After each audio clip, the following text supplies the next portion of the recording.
Fast food centre లో ఏమన్నా work చేశారండి? ఫాస్ట్ గా చేస్తున్నాను అడుగుతున్నావా? ఇలాంటి కుళ్ళు చోకులొద్దు. ఇదిగో ఎవరి సైజుల్లో వాళ్ళు కోస్తున్నారు. మీకు తనలో నచ్చే క్వాలిటీ ఏంటండి పద్మజాలో? మీరు అన్నారు కదా నా ఎందుకన్నా నా కర్మ కాలిపోయిందని, దీన్ని చూసే నా కర్మ కాలిపోయింది. 3 days బిఫోర్ కూడా 9లోనే వచ్చి వంట ఈ మాత్రం నేనే నేర్పాను.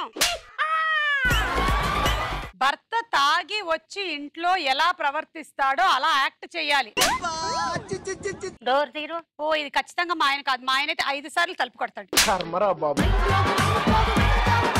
ఉన్నావా ఉన్నావా అని అడిగాడంటే ఆ సచ్చినోడే అయ్యి ఉంటుంది. ఇయర్ బడ్స్ అమ్మాలా? ఇయర్ బడ్స్ అండి, ear buds, colour colour ear buds. అవి ఎక్కడ పెట్టుకోవాలండి? ఎక్కడ పెట్టుకోవాలంట? మీరు ఎక్కడైనా పెట్టుకోవచ్చండి. ఎక్కడ పడితే అక్కడ పెట్టుకోవాలి.